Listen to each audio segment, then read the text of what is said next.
in blah blah blah thing. Oh yeah, what, the U.S. Yeah, one? yeah. We don't have a president in Sweden. We have a king. Oh, I didn't know you're from Sweden. Oh, you have a king. That's cool.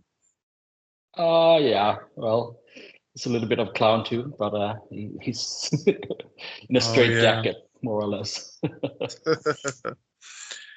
Yeah. Yeah, in the grand scheme of things, throughout history, it's very easy to think like, man, all these things are going wrong or they're going right, or it's the best time to be alive or it's the worst time. But in the grand scheme of things, it's the Roman Empire. So shit, I don't know how long it was. 1100 years, something. I don't know. I grew up during the Cold War, and we didn't know it was the best time in history. We had the best music, and it was kind of peaceful. And there was nukes everywhere. Still nukes everywhere. Shit. An empire lasted, let's see. Just some seeds. I don't know.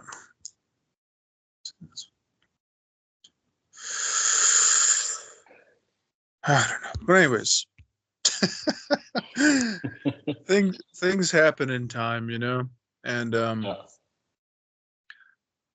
over the grand scheme of things, they come and they go, and there's kings that are nice, there's kings that are bad, there's presidents that are nice and in between and medium, and it's the whole practice is just can we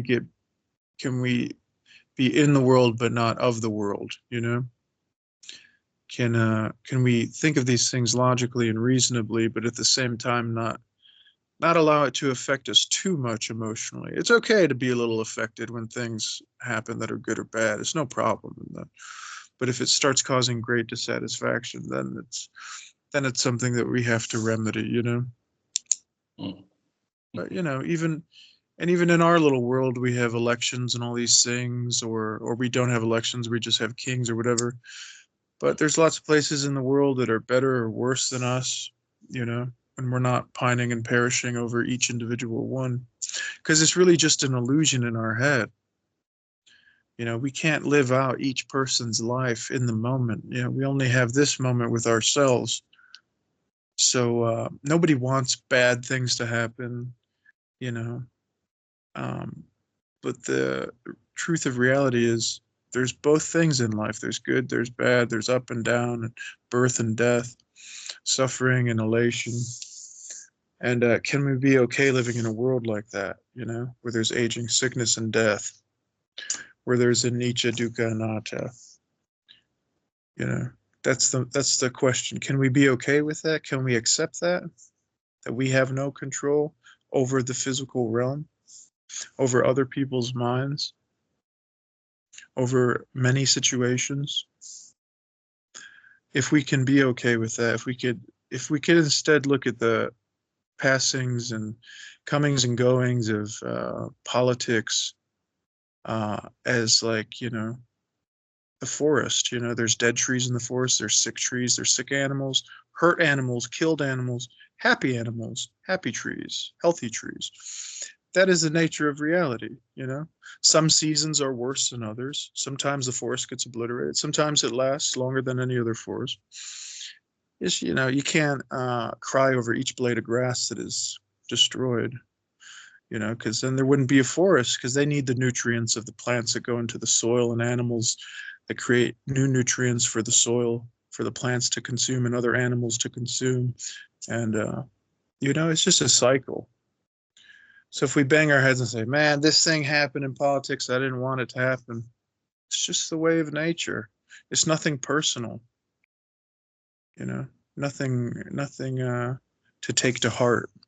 If you can change things, if you logically feel that things can be changed and should change, then you can take steps to do that. Nobody's stopping you, But if you only can do so much, I wouldn't bang your head against the wall. You know what I mean? Because it could become overwhelming when we want to be going all over the world, saving this, saving that. You can do it, but it's up to you. You know, it's kind of foolish to try to go around letting nature not be nature. You know, it's more important to like focus on the things we can control. Everybody wants to, like Jordan Peterson said, everybody wants to save the world, but nobody wants to clean their room. You know, start small. Start at what you can control. We can control our breathing. We can become aware of our breathing here and now, with the realization that things really are okay here and now. This future of politics, this future of uncertainty, you're not the only one experiencing this. Many hundreds of thousands of millions, people all over the world, billions, are experiencing this turmoil. But it's just that, it's a natural passing phenomenon. It won't last. You know, the real treasure is the Dhamma practice and the fruits that come from Dhamma practice. Because that's something that you can acquire that is really a rich thing, that is really a valuable thing, and never let go of it. You know, all material possessions, situations, they come and go. But when we're practicing Dhamma, these things, this is the only thing that can last forever, is this peace, this emptiness that comes within from the practice. That's always available here and now. But we try to describe it, we try to bang our head against this and that, and then we ruin it. Just let it be, whatever happens, good or bad. Like Shakespeare says, there's no good or bad, but thinking makes it so. You know, you label it good, you label it, this president's a tyrant, this president's a hero. You know, people are people. There is no heroes or tyrants, there's people. Yeah, maybe some lean towards the better sides and some not, but it doesn't matter. They're just passing thoughts, feelings, and emotions, passing natural phenomena, nothing more. Nothing to take personally or to heart.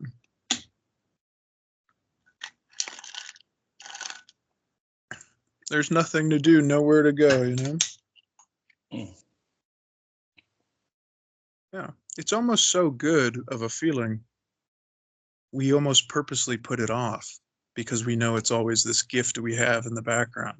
It's this kind of a form of almost like a denial. It's like we almost are, we find this Dhamma practice and we purposely try not to do it because we know it's so good. We want to fool ourselves so we could constantly go back to it. Get caught up in the play of the world, you know. But it's always there, always available. And it's nothing special, nothing magical. It's simplicity itself. Just breathing and relaxing. You feel sad, that's okay. You feel happy, that's okay. You're suffering, even, that's okay too. Everything is okay. If you're okay with suffering, if you're okay with feeling good, there's nothing wrong, you know?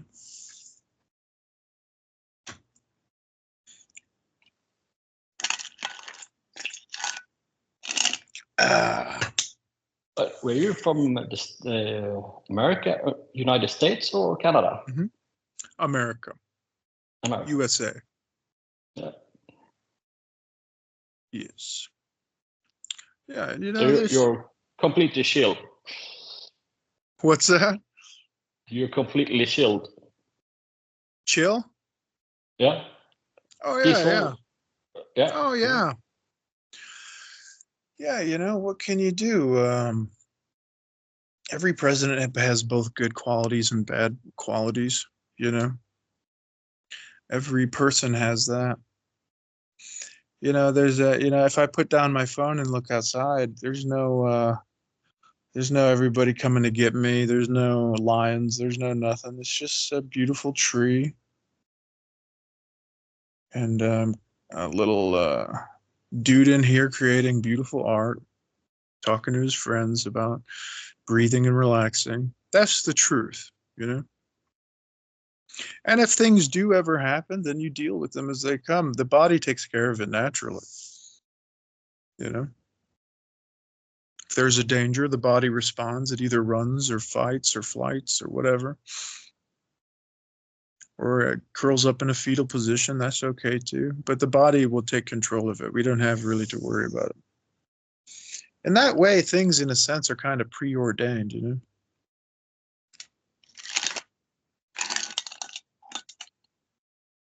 I like to follow on Instagram a lot of kids who have this rare skin condition where their skin is falling off and it's as thin as paper. And it's almost like they were born with knowing nothing but pain. And some of them don't live too long. Some of them do live long. But I look at them and I'm like, worries? What kind of worries do I have? What am I worried about? This little kid can smile with this disease. I'll be just fine. I'm a giant with healthy skin. Great. Everything's a blessing in this world. We're in the kingdom of heaven.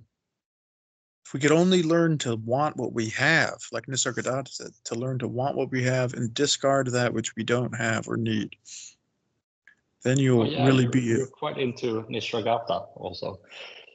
Oh yeah, he's cool. One of my old teachers, his name was Sailor Bob Adamson. He actually sat with Nisargadatta in India as a friend. I would tell him as a student, and he was like, "No, not as a friend." Sailor Ramesh Balsekar in India. Oh, really? I'm not familiar. Ramesh Balsekar? Yeah, I'm not familiar. Who's that? He's a student of Nisargadatta. Oh, really? Cool. Quite different teaching. It was just let your will be done and relax. Nice. That's wonderful. Yeah, there's so many various styles and ways of talking. I really like. Ever hear of H.W.L. Punja, also known as Papaji? Papaji, yeah, I've heard of him. Yeah. Yeah, he's wonderful. I really enjoy listening to him. Yeah. Yeah, they're great. And it's just there's not much to say. There's not much of things to discover or to analyze. Really, when we're talking, we're just kind of embracing that peace and that emptiness and not really having points to make, We're just kind of together as friends in peace and calm. And a lot of my favorite teachers, they encompass that when they spoke too, If there's silence, there's silence. If there's talking, there's talking. That's okay. Coffee. Yeah. Sometimes we have to check ourselves because we'll get into spirituality and it's a very human habit to find yourself looking and striving for something. Like as enlightenment. Enlightenment's the big one. Enlightenment. If you don't want enlightenment, then you're fine. Then that's enlightenment, If you don't need these things. Hi, Edward. What's up, guys? How's it going, Edward? Edward is good. Brand. Very good. Yeah, what's up, man? It's been a long time. What's new? Just chilling. Me and this dude just talking. Mentioned Nisargadatta. He was talking about sometimes there's people that can feel a bit unsettled with different political things and current events that are happening and stuff, and ways to help deal with that. Yes. Interesting times now. Oh, yeah. So how do you deal with things that happen out of your control in your environment? I also refer to Nisargadatta. I listened to him today. Oh, nice. Samanir Jayasar is talking about him. But, that's dope. Yeah, good guy. Really like his teacher too. Sri Sadguru Siddharameshwar Maharaj. He's a Say good that one. 3 times fast. Yeah. I'm impressed Good, that you good can luck. pronounce it. Oh, am I pronouncing it right? I just was guessing.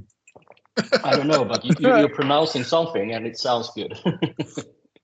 Yeah, I think I'm good at pronouncing because I hear it on YouTube when I first encounter it. It's usually from the native people talking about it, so maybe that's why. And what does he have to say? Oh, he was Nisargadatta's teacher, and he just basically says the same thing as Nisargadatta. Nisargadatta I enjoy listening to a bit more because he's just, more current, like all teachers. So I enjoy Buddhadasa Bhikkhu over the Buddha because I could understand what he's saying through the translations, But yeah, he just says that we're all God. And in a sense, he's saying, what the Zen and Theravadas are saying, that our true nature is just really peace and emptiness and oneness and joy, like everybody else says.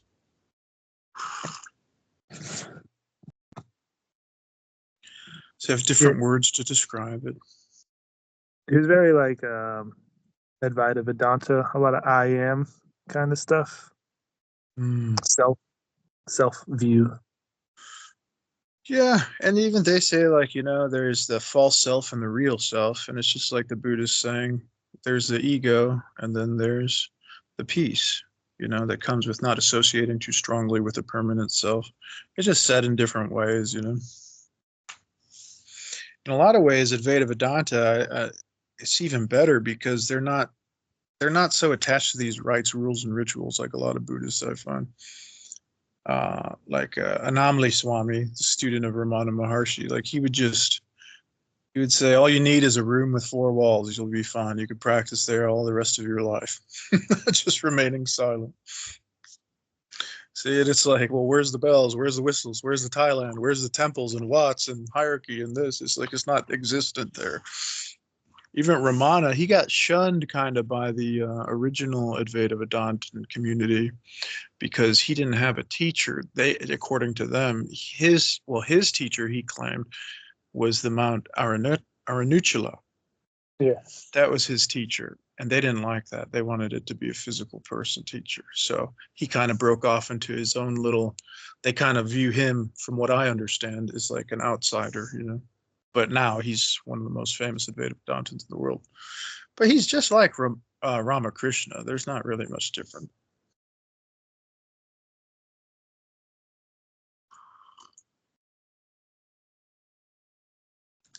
And the Zen masters, they're more, they remind me more of the Advaita Vedantins too, from the Ramana Maharshi camp, more so than on their own side of Zen masters of temples and stuff. Because a lot of them got corrupted by money, like a lot of other places.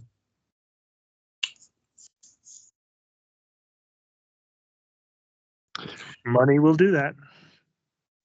Yeah, greed will do that.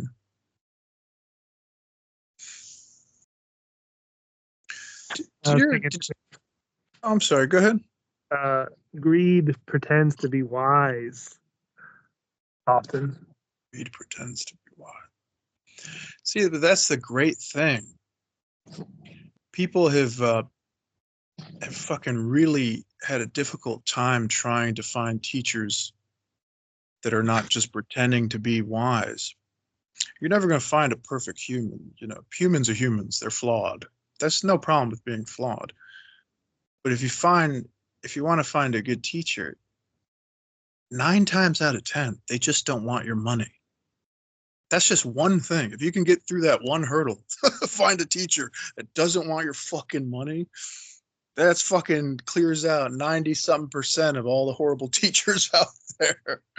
And then you gotta skirt the line. Is there little donation buttons? Yes, there's probably no problem in that. Do they want some donations here and there to help with this? There's probably no harm in that. But when it becomes the culture of constantly asking for money and this and that's, corruption is quick to follow, obviously. Yeah. It reminds me of Ram Dass meeting his guru for the first time. I think he asked for like the Land Rover or like, are you here to donate or something? Yeah, Neem Karoli Baba. That's what he probably needed though.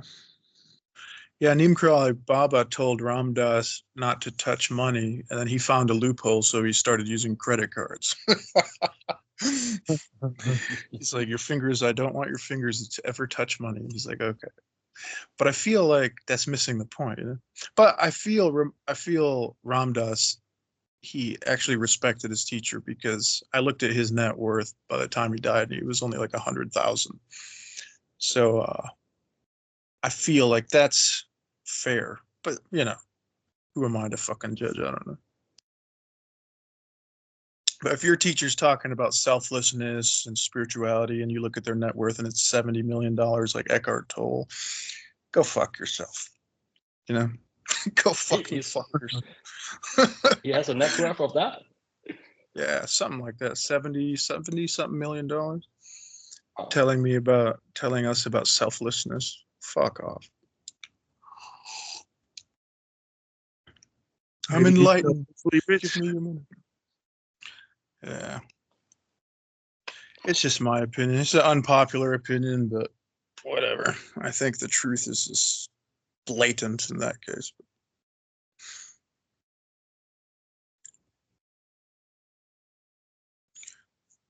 You know, because the whole name of the game is, can we be content with like a moderate amount of things in this world? So if you're hoarding every fucking thing you see, you're not convincing me that you're. Even though I disagree so much with so many monks and abbots and all these things, at least they're not fucking driving around Rolls Royces. You know what I mean? At least they may have the rites and rituals a little fucked up, but at least they're only eating like a couple things of rice. They're not asking their students for hundreds of thousands of dollars. Like simple stuff, you know?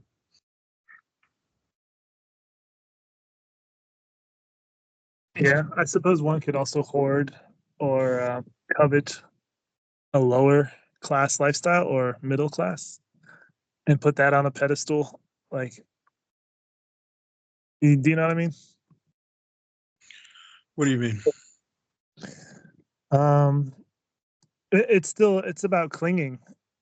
So you could cling to a simple lifestyle and cling to being, you know, somewhat just living within your means.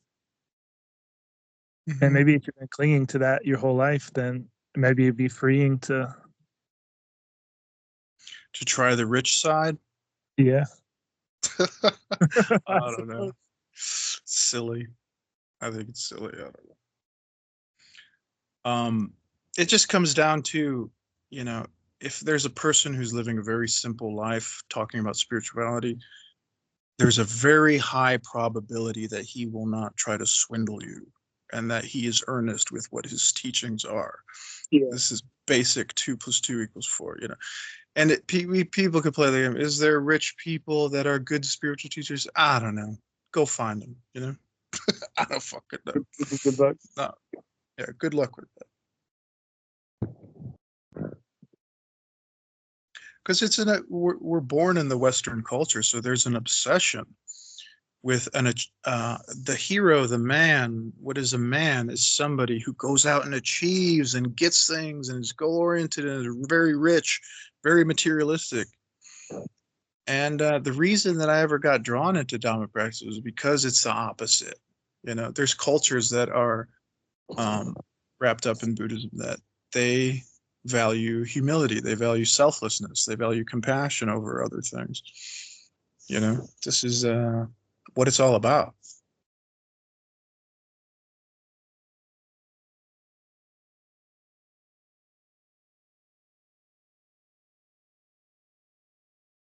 Contentment.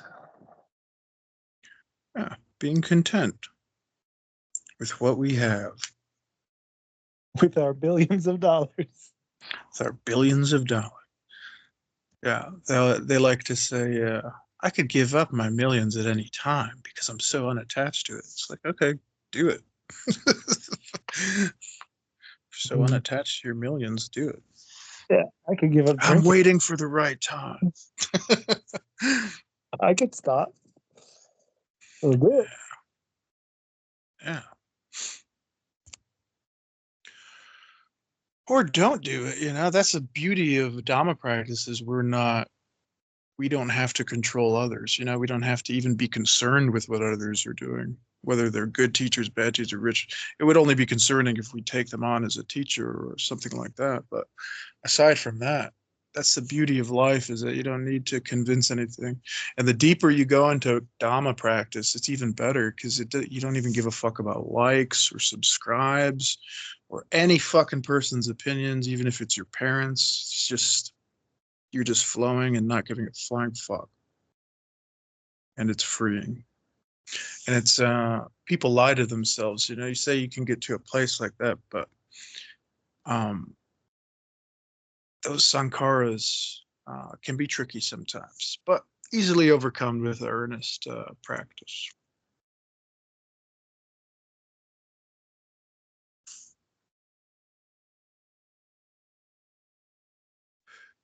So anything else you guys want to talk about?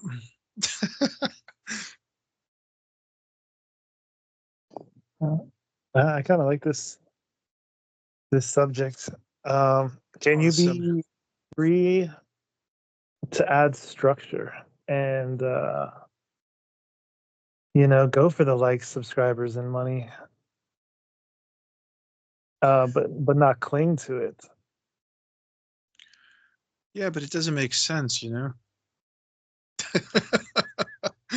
can. Does it do have anything to? you want. Well, it kind of does. I'm so free. I can add structure. I could go It's after like, goals. I can have outcome dependence or independence. yeah, it's a dangerous game, because then you're like, before you know it, you're just living a hedonistic lifestyle, and you're claiming you're the opposite of what that is.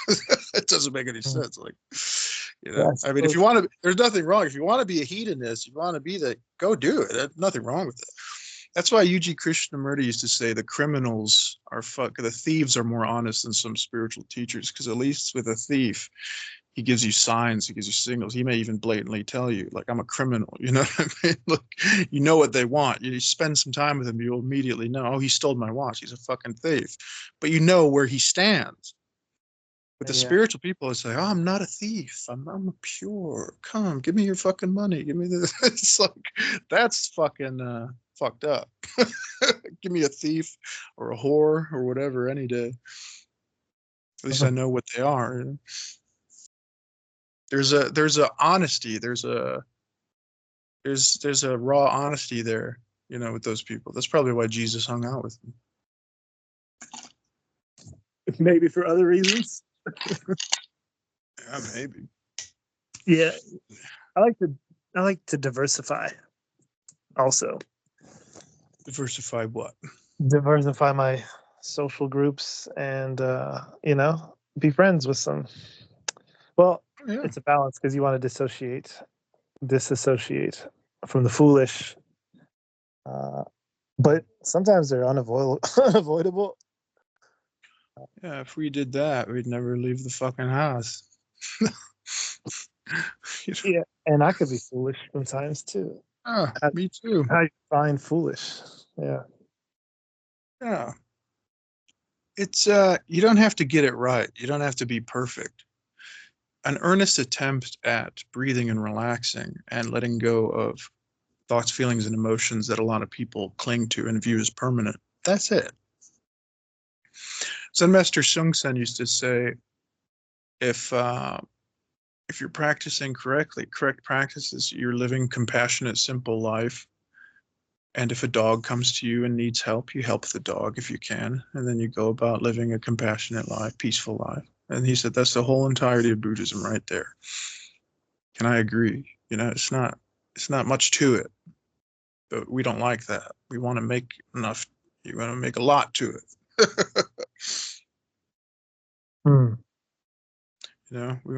Philosophy is great, but it usually just opens up more questions than answers. The Dhamma is the answer, because it's not concerned with questions or answers. So there you go.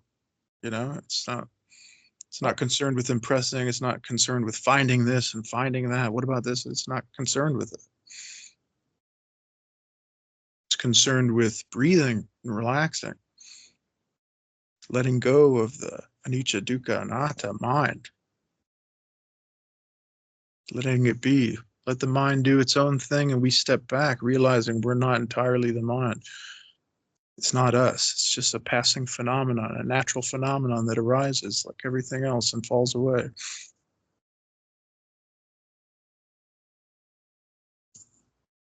And the Buddha rightfully said, if you cling to it, you'll experience the dukkha.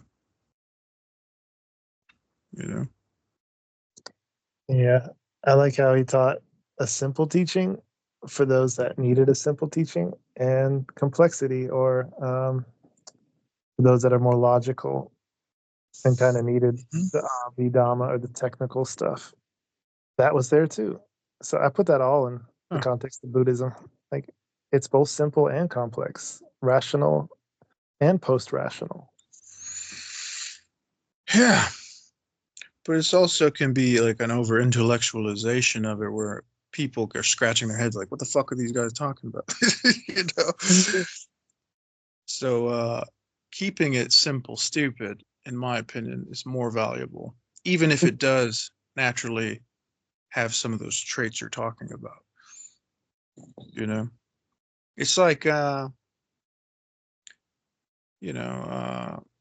all know what love is, but how many volumes of writing, books, novels, poetry have been written on the subject of love? But if we look at it within inside ourselves,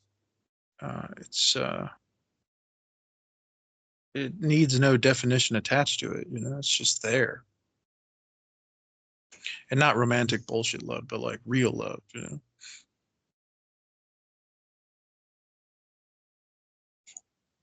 The baby doesn't need to get a definition or analyze or philosophize about the love of its mother. It just comes naturally. Our grandparents don't have to be scholars and PhDs in order for us to love them more than most humans on earth. Why do we love our grandparents? Because they're simple, they're sweet, they're compassionate, they show love, unconditional love to us. They're Buddhas without even knowing it. Maybe they do know it. Maybe they just call it something else. Maybe they call themselves Christians, or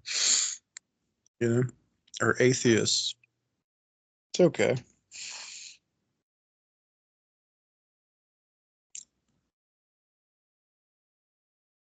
I think you would make a good granddad. Yeah. I think a lot of people in the Sangha would make good granddads. Yeah, dude.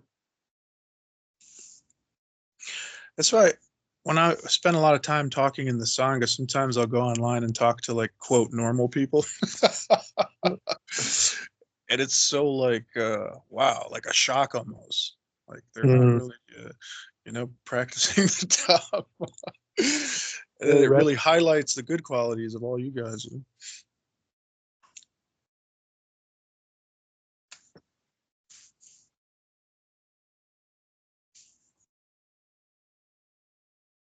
Yeah, it's almost like a culture shock. Yeah, but they could be great teachers too. I'm sure we all know people in our lives who are just the antithesis of Dhamma practice. And you see them and you're like, you're suffering over nothing, We all have family members or whoever, relationships who are anxious as fuck, and the littlest thing is big dramatic issue. I remember I worked blue-collar jobs a lot my whole life. And I'll never forget one of the first times I worked in an office, in a doctor's office. Something happened, we would the doctor would tell me to print stuff out. Like, oh, we're having a lunch meeting today. Can you design a lunch meeting thing? Like, okay. And I would just give the most basic, simple thing. There's nothing to it. And he would I would hand him the paper and he would analyze it could you make the font this way? And could you make the this? And I don't like that line goes there. And I'm like, oh, this is what the office world is, a bunch of bullshit. You guys never worked a day in your fucking lives. You're concerned that you spend fucking 2 hours on a lunch fucking pamphlet. No wonder these fucks get paid so much, you know? They just piss in the wind all day long, twiddling their thumbs. And everything's a big deal. Like, go work in a factory that's 100 degrees, or you got to stack pallets to the ceiling, and then go to your coworkers and talk about pamphlets and what size fonts. They're going to laugh at you. You know? There's not much to do. That's the truth of life. There's not much to do. But you establish a value to doing something, especially if you're doing something complicated.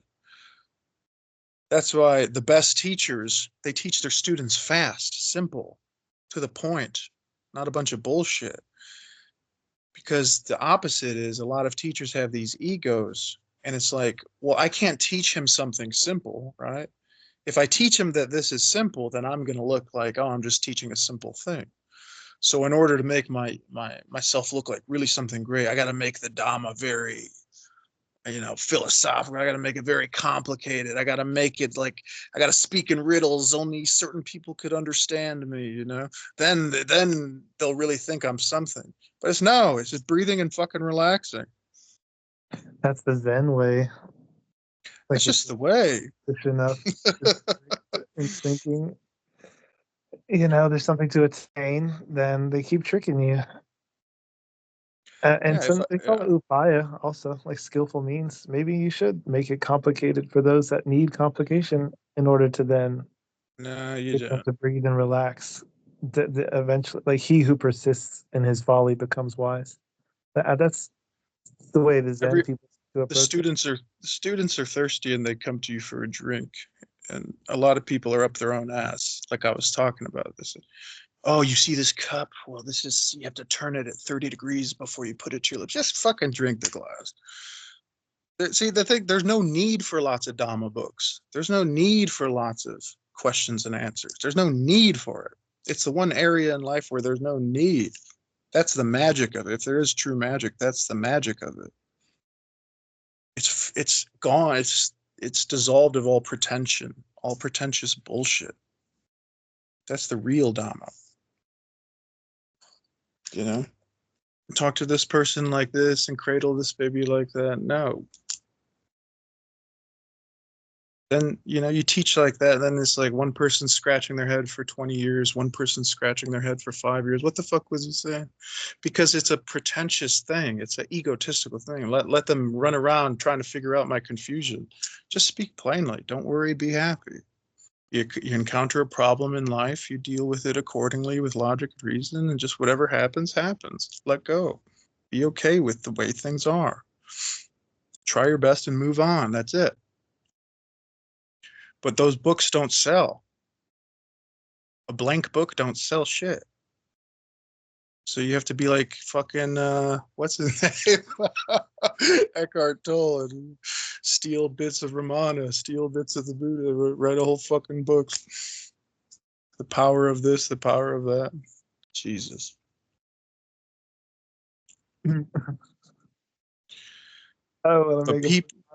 it the power of language or something, the power of Dhamma, and it's just it's easy because people want to be lied to. They don't want the truth. They don't want everything's okay. They don't want simplicity. They want complexity, because then that's how they were taught as a young person, where they get value from, is conquering these complex issues, becoming doctors, becoming lawyers, becoming good students. So it's the unlearning of all that bullshit is what the best teachers teach. The unlearning of all that, those bad sankharas that prohibit you from enjoying here and now. I want to be something. I want to be special. You ain't.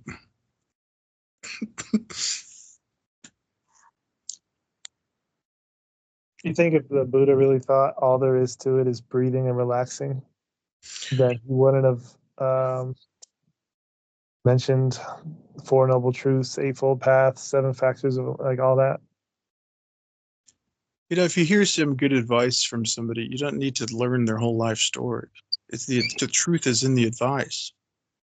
You can see it. It's plain. Truth is simple. Lies are complicated, as Tolstoy said. So, you know, it's like Buddha said this, the Buddha that. Who cares? Dig up his bones. Go dance with the Buddha. If we're so in love with him so much. We have Buddhadasa Bhikkhu. We have people who are practicing Dhamma, who are alive, who speak English, who speak plainly. Yes, I love the Buddha. He's really great, and it's a wonderful dude, and I'm very grateful for him. Yeah. But he's not the only teacher. He's not the only human being. Part of his greatness came from explaining to us that, like, he tried the methods everyone's obsessed with. He tried the being the best at starving himself, at scourging himself, at emaciating his body. He did it. He left the family. He did all the spiritual bullshit, and he found out that it didn't work. You know, he found a nice balance. But then these monks get a hold of these teachings and they worship the teaching. They worship the key on the wall, like Ajahn Sumedho says, that will end up freeing them. They end up getting confused and worshiping that. Why? Or the master. Or whoever. The master dies and the students return to the books. And the real master is inside of us, each one of us. The real Buddha, the historical Buddha is just a man. The real Buddha is here and now. You know, you can call it, you know, like Jesus said, the Holy Spirit, the kingdom of heaven is within you. People worship Jesus, but where was Jesus pointing? He was pointing inside. He said the kingdom of heaven is not a physical place. It's not like what you think in the sky. It's within you. Like Tolstoy's great work, The Kingdom of Heaven is Within You. Highly recommend that book.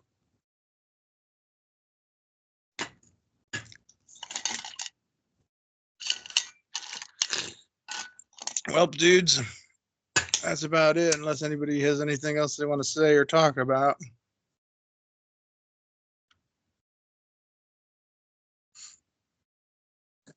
It was an honor and a pleasure just being here with you folk. Thank you. You guys are awesome. How about you, Patrick? You good? I'm good. Nice, dude. Thank you very much. Much peace and love, dudes. Later, guys. Adios.